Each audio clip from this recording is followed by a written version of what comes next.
Did you know that LinkedIn turns on 2 settings by default that quietly waste your money? And most of what you've been told online about running LinkedIn ads stopped working about a year ago. So you want a steady flow of high quality leads and you think LinkedIn ads could get you there, smart thinking, but you want to make sure that you nail it first time instead of burning budget. Well, I'm John, I have managed 6.5 million in ad spend on LinkedIn, and I have over 500,000 views on my LinkedIn ads guides right here on YouTube. And in the next 10 minutes, I'm taking you from a complete beginner to running ads like a guru. You'll learn how to know if LinkedIn's even right for you, how to set up your campaigns for success, the ads that actually convert right now, and how to target the exact right people, and also how to track it all. Then at the end, I'm going to show you those 2 default settings that quietly steal your ad spend. But first, before we touch the ads manager, let me show you the 4 questions you need to answer to know that LinkedIn ads will work for you. So here's something that cost me years to learn. We used to run ads for pretty much anyone who'd pay us, and for some it genuinely transformed their businesses,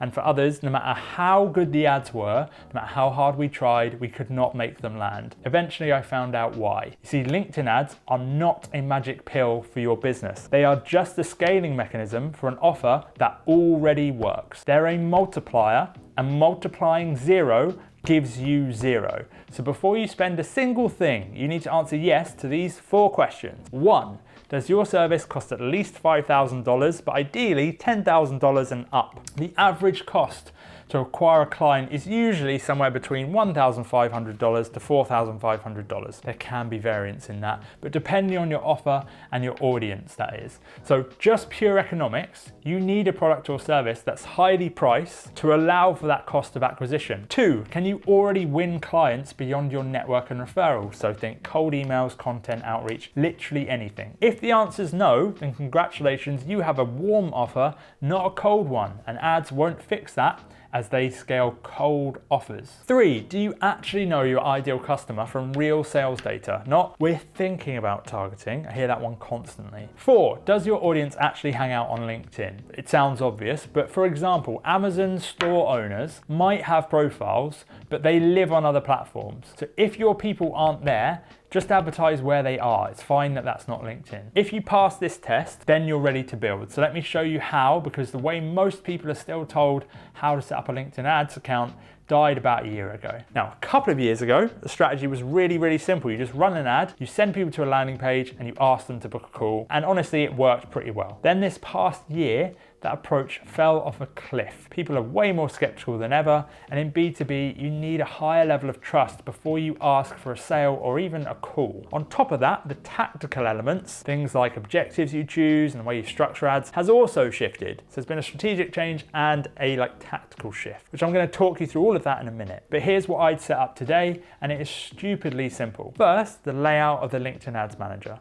You have 3 levels. So you have campaigns that keep your ad account organized. You can set budgets and objectives here, but I strongly recommend you don't. Ad sets then hold your objective, budget, audience, and also ad format. And this is where I advise you do set your budget and objectives, as it gives you way more control. And ads are the creatives people see in their feed. Now when you build, if you get the option, always use a classic builder, not accelerate. Again, it gives you far more control. Now the strategy. Instead of one campaign begging cold people to book a call, you run a very simple 2-step funnel. Step 1 is an engagement campaign, boosting a thought leadership post from a personal profile. This should talk about the exact problem your client is losing sleep over. Why personal profile, not company? Well, as I just mentioned, you need more trust in B2B, and using a personal profile to boost content just gets you that trust way faster. The ads you use here are also really important, so I'm going to show you that in a minute. But step 2 is remarketing with 4 different ad sets. So anyone who's engaged with you has signaled some kind of interest in relation to the problem you resolve. So we're going to build audiences from everyone who interacted with the content you just promoted, who visited your site, or who hit your LinkedIn company page. And the sweet spot for these audiences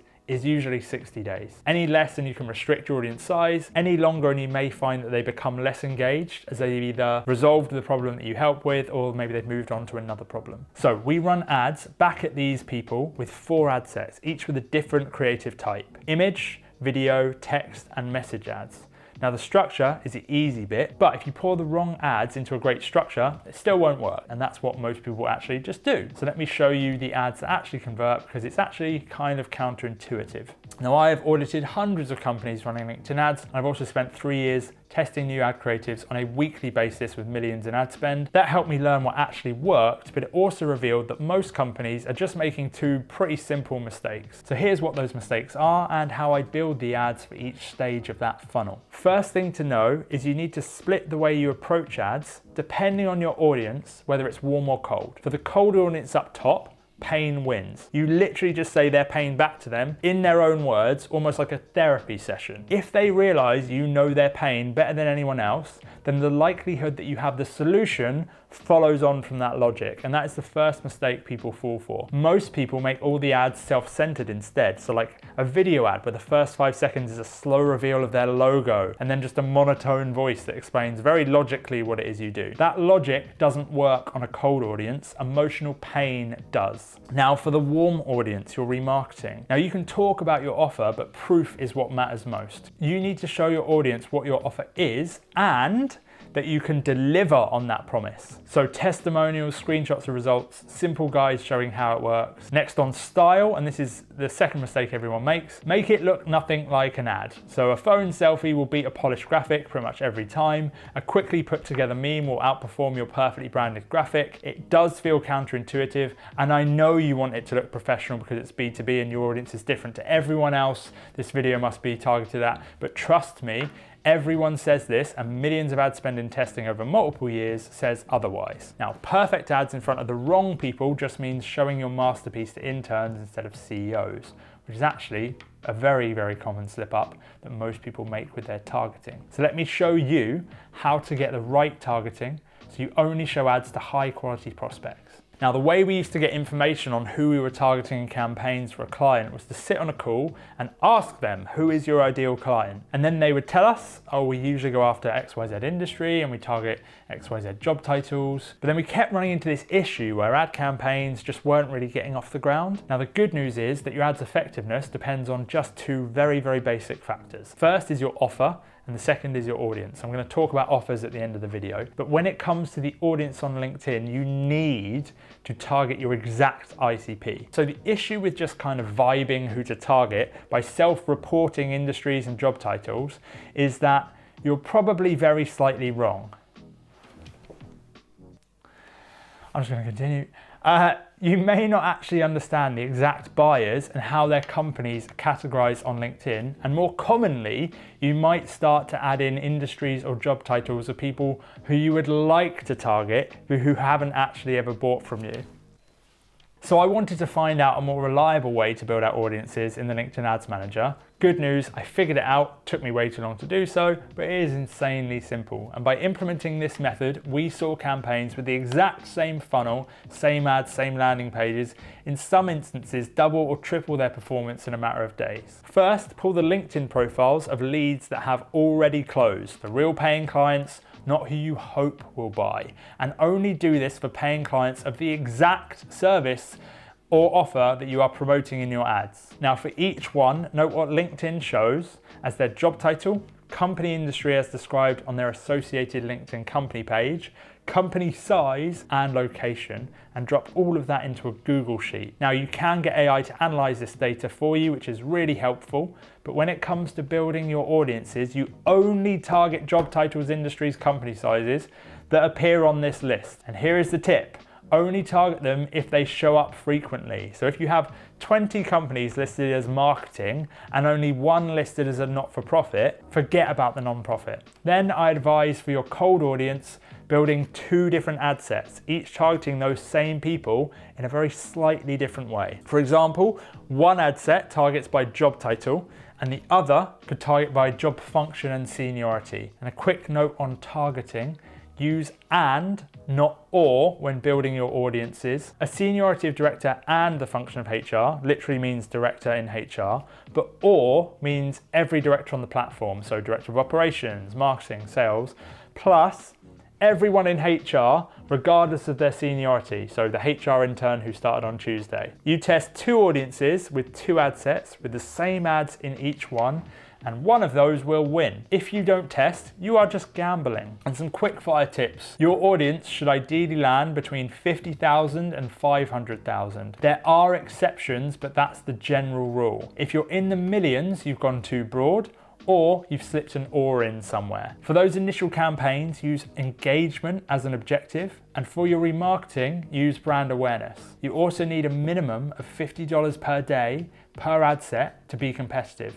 Any less and you just aren't committing enough. And just remember, if you want anyone to help set all of this up for you or handhold you through the whole process, there's a link below to apply to work with us. Now, if you can't see exactly what's making you money, trust me, you will end up switching off the wrong thing. So let me show you how to never do that. Now, 2 years ago, I stopped one of our campaigns after about 3 months because I wasn't sure how much it was doing. And months later, I went back through all the numbers. I looked at every single lead that came in, which ones closed, what they were worth since they closed. That campaign had returned 10 times what I'd spent, and I had switched off a money printer because I was making decisions based off emotional vibe. The hard part of this game isn't really finding what works. You're watching a video of someone who's spent the last 6 years doing this and is just telling you what works. The hard part is knowing it's working so you don't kill it by accident, which is what everyone does, including me. So let me show you how to get full visibility fast. First, in the Ads Manager, head to the Signals Manager and grab your Insight tag. Install that little bit of code on your website. I have other videos on this channel with detailed guides on all of this stuff, so subscribe so you can find your way back here later. Then set up conversion tracking and fire it on a page that means a real lead, like the thank you page after someone books a call. Not just anyone who lands on your site. I see that mistake constantly. Select it at the ad set level, and now you can see which campaigns produce sales calls. Then in the account settings, you want to define UTM tags and URL parameters. This just adds a bit of code on the end of your links that tells you where every click came from. Send your leads into a Google Sheet with a source attached and track which close, and you can actually see the real return on every single campaign. No guesses, actual numbers. So now you can see what's working, but there's a reason your numbers might be lying to you completely. So a few years back, I launched this campaign on LinkedIn and the numbers in the Ad Manager looked genuinely incredible, best I'd ever seen. Click-through rates were through the roof, really low cost per impression. Problem is, no one was converting, and historically they were very, very well. So I dug in and I found I'd left one setting on that was absolutely shredding my budget. And it's one of 2 default LinkedIn settings that they turn on for you very, very helpfully. Now they do this to boost vanity metrics, but the catch is that it's all for show to get you to spend more money. It leads to significantly fewer or even no actual conversions. So before you trust a single stat, check these. A quick benchmark first so you know what good is meant to look like. The average click-through rate on LinkedIn for a website visit campaign is around about 0.4, but you really want to aim for 0.8 or higher, as that's the sign that your message is landing and it's going to the right people. But if you are brand new and your stats are way above that, it's not a miracle, unfortunately. It's usually one of these 2 things. So the first is the LinkedIn Audience Network. That pushes your ads onto random third-party websites, which makes your stats look amazing whilst quietly filling your account with junk traffic and bots. Switch it off always. The second is audience expansion. LinkedIn helpfully shows your ads to people beyond the audience you picked, which completely undoes the targeting you just built. That one goes off too. That's 2 clicks, they're on by default, they're the single biggest reason that a perfect looking campaign can still flop. But I want to be really honest with you about something. Everything I just showed you is how to make LinkedIn ads work. So it's how to get the right people in, it's how to get them paying attention. But the LinkedIn ads on their own don't really take you anywhere. What takes all of what you're doing with LinkedIn ads and turns them into actual paying clients predictably every single month, which is what you probably want, is this system that you wrap around the ads. The ads are just the central part. So the offer, like I mentioned earlier, the follow-up you do once leads come in, the way you convert those warm leads once they're finally listening or even after you've had the sales call. Thankfully, I've thought of everything that's included and I've put together a complete client acquisition system I've built over the last 6 years.